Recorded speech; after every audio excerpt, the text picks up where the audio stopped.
Hi and welcome. You're listening to the X22 Report. My name is Dave and this is episode 1181A, and today's date is January 18th, 2017, and the title of the episode is The Elite in Davos Have Just Proposed Something Unbelievable to Take Back Control Economically.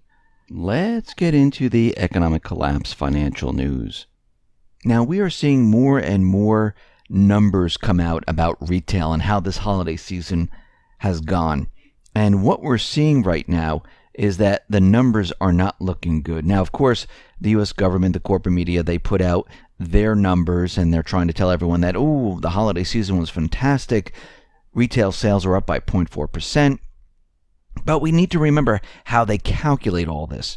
Remember, they include gas prices. Gas has gone up a little bit, and people buy gas all the time to go food shopping, to get to work, just to get around. And I don't know if you should include gas prices in the holiday season retail numbers. And then you have car sales, and we know how they calculate car sales. If the manufacturer delivers the cars to the lot, well, that counts as a sale. So can you really count that? If you strip that away, what we're looking at is numbers that are absolutely awful. And it shows that the retail holiday season was absolutely awful. We look at Lowe's. There was insider information saying that Lowe's was going to lay off around 15 to 20,000 people. They've already started. They're getting rid of 2,400 full-time employees. And Lowe's is the nation's second biggest home improvement retailer behind Home Depot. And what they've seen is that the customer traffic has slowed quite a bit, which tells us that there might be a problem in construction, which might be a problem in home sales. We see Target right now. Well, it's cutting its fourth quarter profit sales. They're saying that it was very sluggish holiday sales, and store traffic was not there. Even their online sales not showing a strong holiday season.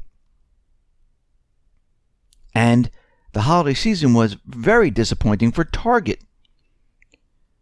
And then we have Macy's, where there's a retailer insider, who's saying that Macy's actually is going to be closing most likely another 100 stores. And think about what happened already with Macy's. They closed 68 stores, 10,000 job cuts, and they're about to do this probably once again. And then we have Tiffany and Company. Now, they're blaming all their problems on Trump. They're saying that their sales have dropped because of the election. And we have to understand that Tiffany, well, they are on Fifth Avenue. They're on the side where Trump Tower and Gucci is. And they're saying that their flagship store, well, they lost sales because of all the roadblocks and things like that, because of the barricades, the protesters, the tourists, the journalists, and everything else that was going on. People couldn't get to their store. And they said we had a 14% decline at the company's flagship store on Fifth Avenue. But that's not the only reason their sales have dropped. Yes, they're using this as an excuse, but they have more than one store. And when you look, you can see that, well, sales have been dropping in other places. So when we look, we see that there was a 4% drop in the Americas and Asian Pacific region and a decline of about 11% in Europe. The company right now does not expect any significant improvement in 2017. Tiffany worldwide comparable store sales fell 2% year on year. So is it really because of the elections, because of Trump? No. Sales are declining in retail. We're seeing it all over the place. Remember, there are people being laid off left and right. People losing their high-paying jobs. Actually, I know two people who just lost their jobs. One on Wall Street and one in a different company, which is not on Wall Street. And it happened in the same week, which is completely unbelievable. And they didn't see it coming at all. And they're worried because they're trying to find another job, and they've been putting out resumes, and they're saying, it seems like there's a problem out there because no one's getting back to me. And again, you don't notice these things until you're in that position where you're looking for that job. We see right now that real average weekly earnings rose only 0.2% year over year in December, the weakest growth since 2014. That means the average weekly earnings, well, it really hasn't gone up. Now, think about this for a second. When Obama took office, the real average weekly earnings was growing around 2.5% year on year. As he leaves office, it is growing just at 0.2% year on year. We have a problem here. Well, how did this happen? Why are wages going down? Because the high-paying jobs, they're disappearing.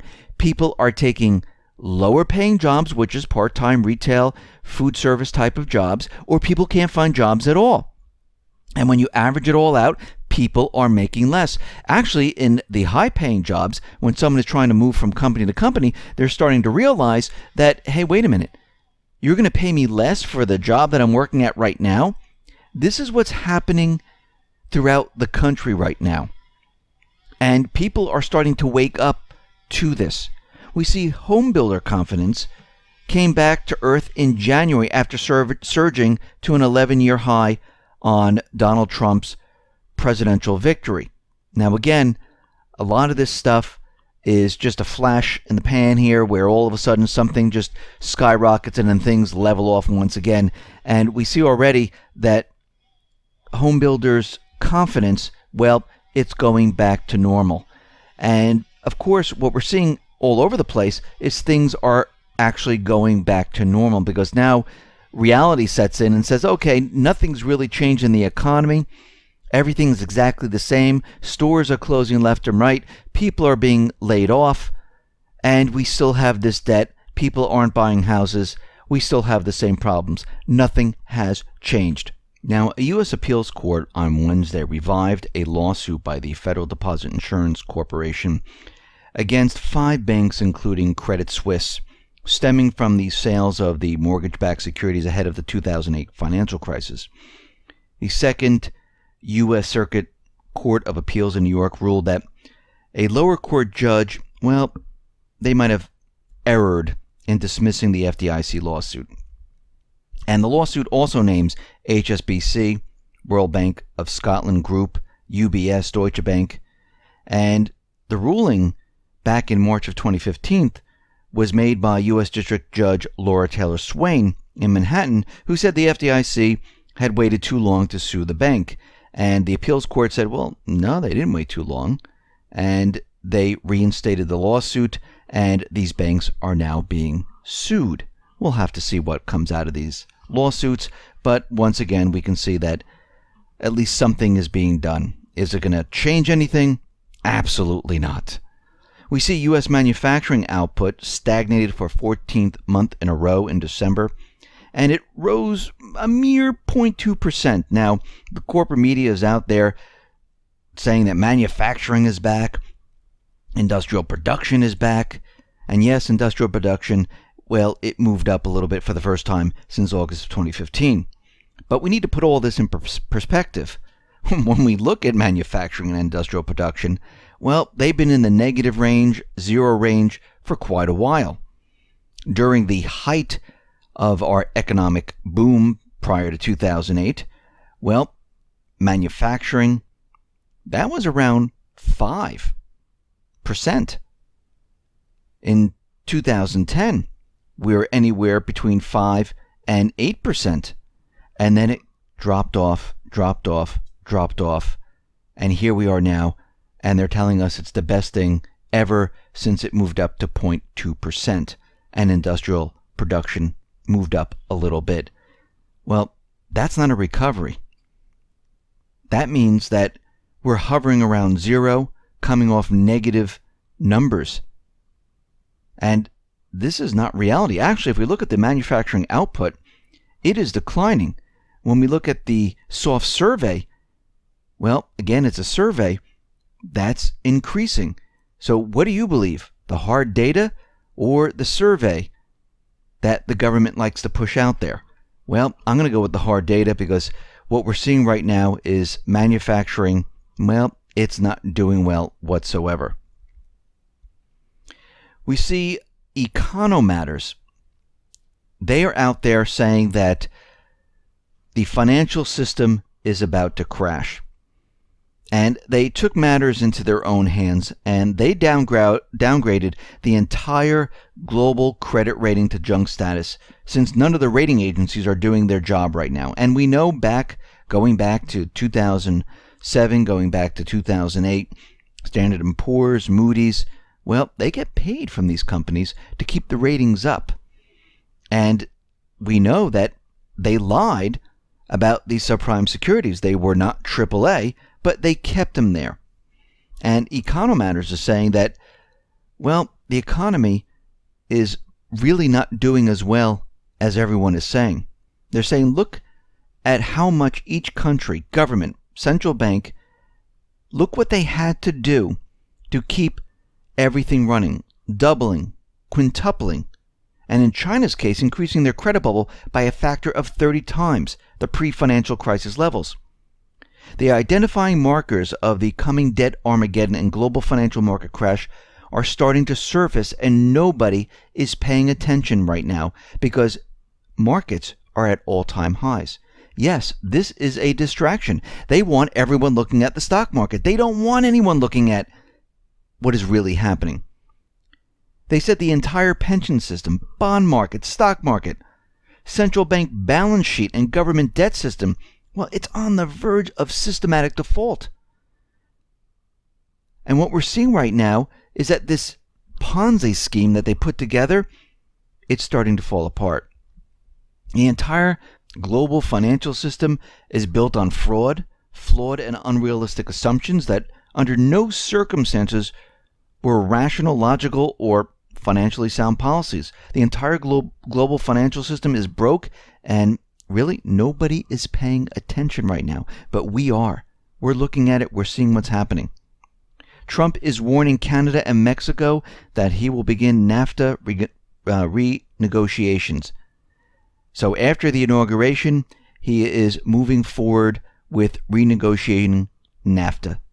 He did promise that during his campaign, and it looks like this is what he is going to do. We see Davos elites. They're calling for a ban on physical cash. Joseph Stiglitz, Nobel Peace Prize winning economist, well, thinks that, phasing out currency and moving towards a digital economy would, over the long term, it would have incredible benefits that outweigh the costs. And of course, they're using corruption, money laundering, drug dealers, and anything else you can think of to push this narrative along. And we can see out in India, well, they tried to push that narrative, and they said this is the reason why we're banning cash, and it turns out that this had nothing to do with corruption. We see the IMF managing director, Christine LaGarde, Italian finance minister, and founder chairman of Bridgewater Associates, Ray Dalio. Well, they're talking about what is happening in the world, how people are not looking at globalism as a positive thing anymore, that people are looking at populism instead. And these individuals are talking about how to fight populism. And we have to understand that we have these individuals that are talking about this that have no connection to reality of what is really going on. I mean, these people are completely disconnected from the real world, but they're trying to come up with all different answers. And you have to remember way back when Christine LaGarde mentioned taxing the people, a wealth tax. Well, they're calling it something a little different now, called wealth redistribution, which is really taxing everyone. And what they're saying right now is they're coming up with plans where they have to create infrastructure, we need to tax the people, and the people have to just man up. We have to pay for social cohesion that we need to keep our societies advancing, and accept this may be a higher tax burden on the people, and the people will just have to suck it up. This is what they want to do. The debt is unsustainable, And what they really want to do is they want to have a wealth tax for everyone. This way, the debt level can be brought down a little bit by taking the money from the people. Is this going to cure anything? No. It will allow their system to continually run. Now, all the countries will be still under a huge amount of debt, and the rest of the population will be paying another tax. And you know what happens over time. That tax will not be enough, and they'll have to increase the tax. This is their plan that they're coming up with. And at the same time they're doing all this, they want to create currency and give everyone currency to go out and spend, called universal basic income. And you have to remember, this will not work, because a universal basic income is not the God-sent welfare policy that initially seems to be. It does not create incentive to work. It won't help solve unemployment. It will not alleviate poverty, because they don't give you that much. The truth is that universal basic income will exaggerate all of these factors in comparison to what would exist in a more unhampered market. There is even reason to think that it would be worse in the long run than traditional welfare systems. And has welfare actually really worked? Yes, some people go on welfare and they have the drive to get off of it, but there's many others that just stay on the welfare system. Now, the universal basic income shares another problem with traditional welfare systems. Far from promoting the unemployed from searching for work, the market rewards, it actually subsidizes non-productive activities. And we have to look back in time. Look what the central bank has done. Has anything really created more jobs and everything that they've done? They created currency. They made the banks better off. They bailed out companies.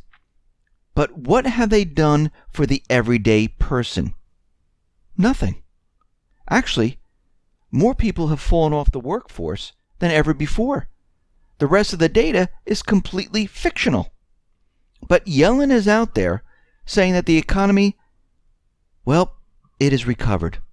We're close to achieving our economic goals, and we're getting ready to raise the interest rates, which is absolutely ridiculous. They're not even close to the economic goals, because when you have illusionary numbers, you can't base anything on that.